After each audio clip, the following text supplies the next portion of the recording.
Oi, gente, eu tô gravando mais um vídeo aqui pro nosso canal. Gente, hoje eu vou gravar um vídeo falando pra vocês aqui do seguinte tema, tá?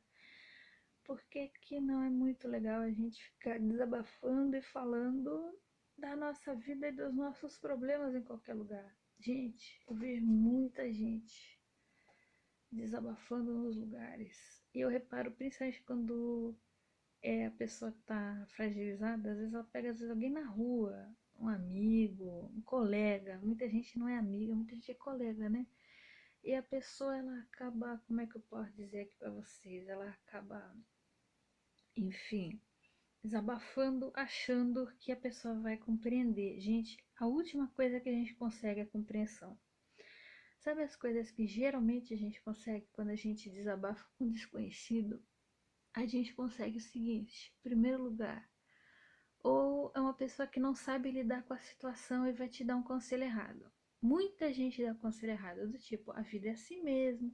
Ah, mas aí tem muita gente que vai começar a competir, vai começar a contar os problemas dela como se os problemas dela fossem melhores do que os seus. Eu lembro de uma vez que eu chorei na frente de não sei quem, porque eu lembrei de alguém que tinha morrido. Nossa, a pessoa falou assim mesmo, mas eu não chorei de propósito, eu simplesmente não consegui segurar.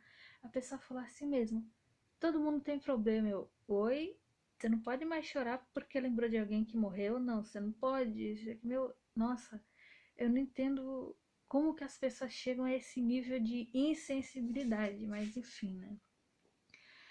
E muitas vezes quando você vai desabafar dos seus problemas, e isso não foi um desabafo, eu simplesmente não consegui segurar, acabei chorando. E a pessoa falou na cara dura isso daí, entendeu? Mas quando você for desabafar, muitas vezes, não raro, a pessoa vai chegar pra você e vai falar na cara dura: olha, todo mundo tem problema, olha, a vida é assim mesmo, olha, eu também passei por isso não sei quando. E, gente, quando uma pessoa chega pra você e fala assim mesmo, o que ela tá querendo dizer, não é de grande monta, isso aí que você tá passando, não é de grande monta, isso aí que você tá passando e você tem que deixar quieto e seguir em frente. Gente, estresse pós-traumático não é assim. Quem se relacionou com narcisista, seja na família, seja em qualquer outro âmbito, sabe que não é assim. Sabe que não é um relacionamento que terminou ou a mãe deu uma briguinha, deu uma bronquinha, acabou. Não. Tanto que existe uma diferença enorme entre dar disciplina para um filho e descontar as raivas no filho, né? Sem se importar e abusando da autoridade de mãe e de pai. Tanto isso acontece, gente, porque a sociedade passa pano.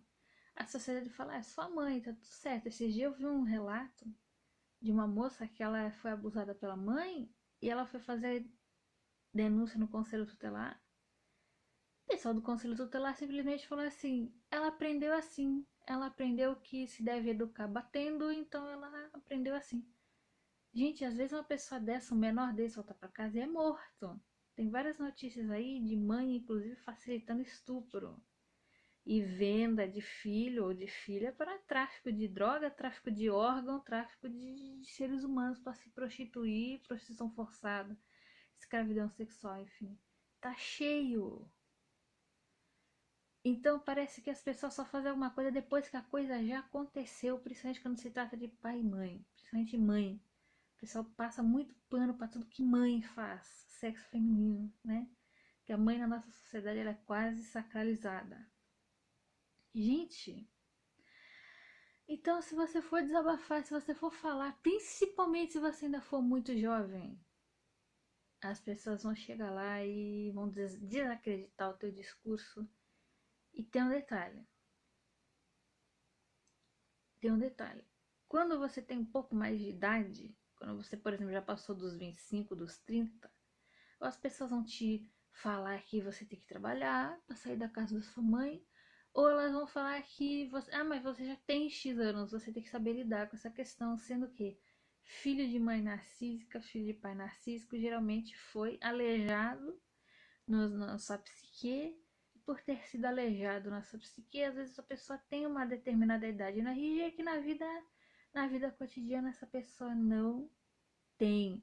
Às vezes a psique dela ainda tá lá na infância ou na adolescência. Entendeu, gente? Assim como o narcisista também, só que o narcisista ele é perverso, né? A pessoa muitas vezes quando ela é vítima, às vezes ela também fica perversa, mas às vezes não. Existem vários tipos, né? Que nem eu falei outro dia aí, cada caso é um caso. Não é incomum a gente encontrar vítimas de relação abusiva que parece que pararam no tempo. Até a aparência física parece bem mais jovem. Eu, por exemplo, até hoje o povo fala que eu tenho cara de menina. Né? Eu não sei quando eu começar de fato ter mais idade, né? Quando os processos hormonais no corpo da mulher vão mudando, aí eu não sei como é que vai ser. Mas por enquanto ainda falam que eu tenho cara de menina. Eu já passei dos 30, né? O pessoal não diz. Então, tem coisa que a gente retoma lá de trás, não porque a gente tem a fonte da juventude eterna, mas porque tem coisa que a gente retoma lá de trás que transparece no nosso modo de ser, transparece no nosso olhar, transparece naquelas microexpressões que a gente tem, né? Porque a comunicação humana é muito mais do que tão somente verbal. E, gente, é muito complicado, é muito difícil, porque muita gente, se você for desabafar, eles vão perceber que você tá quebrado e vão tascar o pau em cima de você. Não literalmente, não vão pegar um pau e bater em você. Mas às vezes sim, mas na maior parte das vezes, ou é golpista. Tem muita gente aí fingindo que vai escutar os outros na internet para dar golpe. Tem muita gente aí querendo, enfim, fazer bagunça na vida dos outros. E é uma coisa muito difícil, porque na minha concepção, eu não sei se eu tô certa, eu não sei se eu tô errada, mas na minha concepção, é como se você tivesse recebido uma facada ou um golpe do qual você não consegue se recuperar. Você pede ajuda, porque você não consegue se curar sozinho daquele golpe. E as pessoas chegam para você e falam que não é nada, que foi só um arranhão, que vai passar sozinho e que é assim mesmo e que eles também tomaram um golpe na semana passada e tá tudo bem com eles. E eles te negam atenção. Sendo que o estresse pós-traumático, se ele for passando o tempo, ele não melhora, ele piora, ele cronifica e ele prejudica todas as áreas da tua vida. E uma vez eu me lembro que eu falei isso numa postagem e a pessoa falou: Nossa, então é só você que entende de relação abusiva? É só você que sabe o que é estresse pós-traumático e o que não é? Eu falei: Gente, se a pessoa passou por isso, que ela tinha passado por abuso sexual, tinha passado por uma série de coisas ali, é claro que ela tem estresse pós-traumático. Você não precisa ser formado para saber disso. Você não precisa ser um PhD para saber disso. É claro que uma pessoa. Gente, o pessoal às vezes sofre uma violência que não é tão grave. Vocês desculpem aqui eu estar ranqueando as violências. Eu não gosto de fazer isso. Mas, por exemplo, um assalto na rua eu não considero que seja tão grave. Porque é um desconhecido. É um desconhecido. E você ainda pode fazer BO, você tem alguma validação da sociedade se você for assaltado no meio da rua. E é um desconhecido, você tem a liberdade intelectual, enfim, psicológica, para odiar essa pessoa pro resto da tua vida, se você quiser. Quando é uma pessoa do teu fórum íntimo, da tua família, quando é uma pessoa que deveria te amar e te proteger,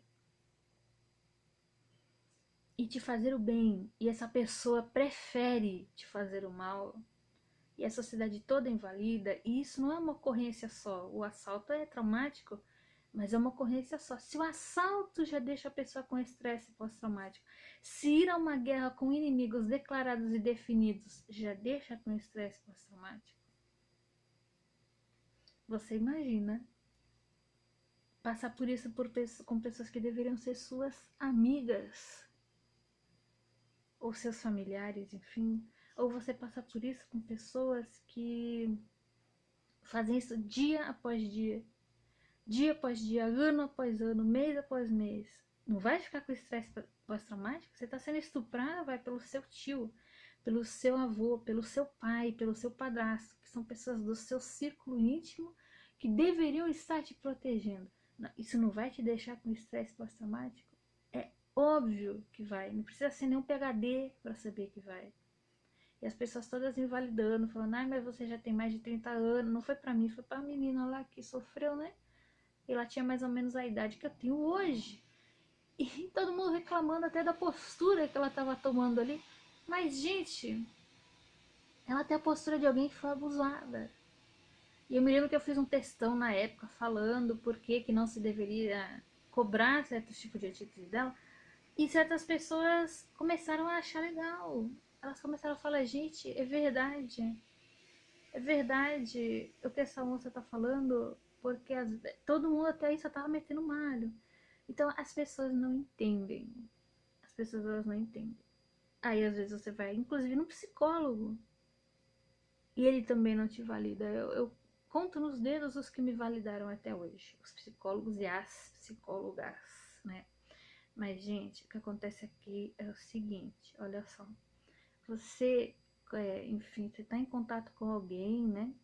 Você tá em contato com alguém, você tá lidando com alguém, e você começa a desabafar, é que nem alguém que tá ferido e tá pedindo socorro, mas nem todo mundo vai te ajudar. Então, o que seria necessário, no caso, fazer para que, enfim, essa pessoa pudesse, enfim, mitigar o seu sofrimento? É claro que eu não sou dona da verdade, é claro que eu não tenho a solução para todos os problemas, até porque eu acho que estresse pós-traumático, gente, dependendo do caso, ele fica pra vida toda. Mas, por exemplo, eu acho que pra botar pra fora, eu tenho reparado uma coisa. Quando eu faço vídeo falando de bode expiatório e de outros tipos de transtorno e de outros tipos de comportamento, é muito comentário que chega. É mais comentário que like. É muito comentário que chega porque as pessoas querem botar pra fora. Então, primeiro, você tem que achar um grupo que te acolha, um grupo de pessoas que já passaram pelo mesmo que você. Não adianta ser pessoa que, nossa, tem formação em Harvard, mas nunca passou pelo que você passou, porque aí ela vai chegar e ela não tem experiência para saber. Assim como eu, por exemplo, eu não tenho experiência com outros determinados tipos de situação, que se eu for falar delas, vai dar em ruim. Por exemplo, esses dias surgiu um debate falando do racismo em relação a considerar-se que pessoas afrodescendentes são ladras. Eu não sabia. Eu não tinha. Eu tinha ideia de que existe racismo, mas eu não tinha ideia de que era desse jeito. Tipo, houve pessoas lá, negras, falando que elas têm que ir pro supermercado sem capuz, porque se elas forem de capuz, vão achar que elas querem roubar. Eu falei, oi, como assim? Só porque a pessoa é negra, tipo, eu não tinha ideia de que era assim. Porque eu não passei por isso. Porque eu não sou negra. Eu não passei pelo, enfim, pelo preconceito de etnia. Porque a minha etnia é privilegiada na nossa sociedade. Assim como eu cheguei a conversar com certos homens e eles não entendem, por exemplo, o medo da mulher andar sozinha na rua. Ah, mas você olha pra trás, você tem medo de um homem andando atrás de você. A gente tem, toda mulher sabe disso. Morre de medo. Rua deserta, com um homem andando atrás de tu, você vai ter muito mais medo do que se fosse uma mulher. Porque a mulher tem medo do quê? De ser estuprada pelo homem. Não é só o medo de assalto, é o medo de estupro. E os homens não entendem. Tem homem que chega e fala. Alguns homens devem entender, mas tem homem que chega e fala assim: ah, mas acontece que ele pode simplesmente estar passando pelo mesmo caminho que você. Sim, pode ser, mas pode ser também que seja uma tentativa de estupro. Mulher, ela sofre muito assédio e desde que ela sai da infância. Tipo, já entrou na pré-adolescência e já começa a sofrer assédio.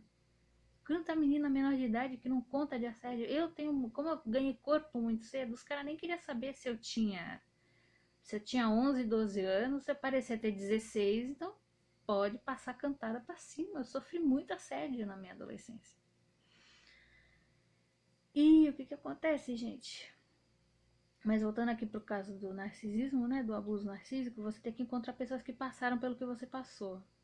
Uma das formas de saber é que quando você conta a tua história, a pessoa compreende na mesma hora, porque é a mesma história. Guardando as devidas proporções, guardando as devidas, enfim, guardando os devidos detalhes da vida de cada um, que nenhum vai ser 100% igual, mas as pessoas reconhecem que a forma que você está narrando a tua história é mais ou menos o mesmo tipo de coisa que ela passou. Porque o roteiro que eles seguem é muito igual. Então, uma vítima de narcisista reconhece a outra. Segundo, quando a pessoa te dá espaço para falar, quando não fica que nem os outros, que não supera o término, não é questão de não superar término. Quem passou por relação abusiva sabe como a pessoa fica, como se fosse o vício em uma droga. E a dependência emocional, por exemplo, da mãe. Esses dias eu achei uma moça cujo marido era filho de mãe narcísica e ela não entendia a dependência dele com a mãe. Eu falei, fulana, é muito difícil para a pessoa se desapegar da mãe, porque esse tipo de situação, a mãe de propósito cria uma dependência emocional. A pessoa pode ser até independente financeiramente, mas ela é dependente emocional da mãe. E é muito difícil de largar. É muito difícil de largar. Agora, gente, vamos falar então, né? Mesmo em grupos, você tem que tomar muito cuidado, porque às vezes a gente vai para um grupo achando que a gente pode falar tudo e que finalmente nós achamos um lugar no qual nós podemos estar inseridos. Não. Às vezes nós vamos estar naquele lugar, vai haver pessoas que vão querer te revitimizar, mesmo em grupos específicos para isso. E já houve casos, inclusive, de gente tirando print e mandando pra pessoa abusiva. A gente pode dar em morte. Você pode dar numa treta tão desgraçada que vocês não têm ideia. Então, usem fake, gente. Muita gente, por exemplo, vem aqui no canal porque confia em mim, confia no que eu tô falando aqui nos vídeos, mas pensem que, mesmo estando aqui no canal, pode ter um monte de gente olhando. Outro dia eu fui comentar um vídeo aí que eu tava assistindo no YouTube e já veio a pessoa me atacar. Uma pessoa que conhecia os vídeos aqui, né? Porque já deve ter assistido. A pessoa veio me atacar. Eu falei, oi? Peraí. Eu tô assistindo o vídeo. A pessoa me acusou de eu estar querendo aparecer no canal da outra. Gente, eu só fui comentar um vídeo. Não, eu não posso, porque eu tenho um canal no YouTube, eu não posso mais comentar vídeo de ninguém, eu não posso mais assistir vídeo de ninguém. Ai, meu, dá licença. Eu falei assim, ô meu amor, vai cuidar da sua vida? A tua vida deve estar muito ruim pra você cuidar da minha, né?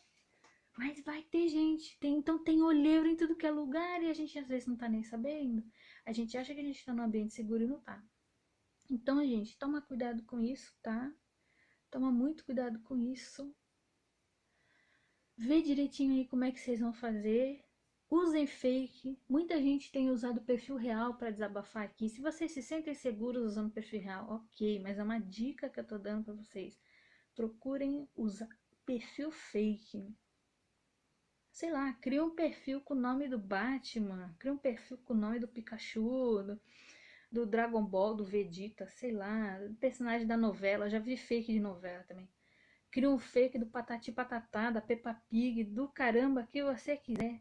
Mas tente não se expor, porque pode dar um problema lá na frente. A gente nunca sabe. Se pode até chegar print no teu abusador ou na tua abusadora.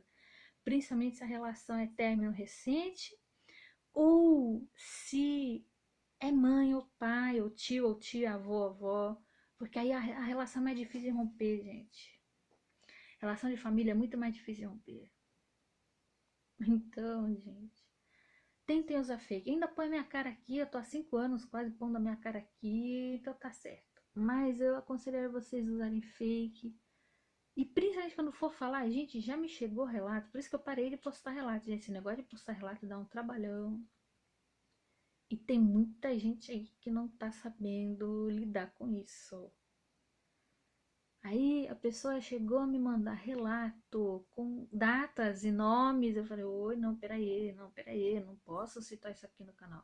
Não, pode não, não pode não. Eu não sei se a pessoa fez de sacanagem, eu não sei se a pessoa queria me ferrar, eu não sei se ela queria fazer com que eu falasse alguma bobagem e aí pudesse me recriminar depois. Eu não sei, tem muita gente ruim no mundo, né? Mas, se você for postar o seu relato e você tá postando na inocência, não coloque data, não coloque nome, não coloque nem ano. Fala 2000 e alguma coisa. Se ainda foi na década de 90, fala 90 e pouco. Entendeu? Se foi ainda na década de 90, porque tem história que é antiga. Tem gente aqui que foi casada por 30 anos com pessoa abusiva. Né? Então, se for lá na década de 80, de 90, não fala o ano, gente. Não fala nome, não fala ano, não fala nada. e usa fake e vê muito bem os comentários. No primeiro sinal de mas é assim mesmo, mas eu também passei, presta muita atenção para ver se essa pessoa não tá te revitimizando. Porque a revitimização, eu acho que a revitimização é pior, gente, sabe por quê? Se a pessoa sofre um abuso, mas ela sabe que tem algum lugar para onde correr, ela se sente de alguma forma protegida, ela sente que de alguma forma ela tem chão debaixo dos pés. Toda vez que ela sofre um abuso e não tem para onde correr, ou porque ela chega num grupo, ou porque ela chega num lugar e todo mundo invalida, mas isso daí é assim mesmo, mas eu também passei, mas você já é adulta, não é mais para se ressentir com isso? Você sente que você não tem chão. E para agravar tua depressão, para agravar teus problemas psicológicos é 2 segundos, né? Então, gente, essas são as dicas que eu dou. Usem fake, vejam muito bem onde que vão desabafar. Não deem detalhes. Não deem detalhes.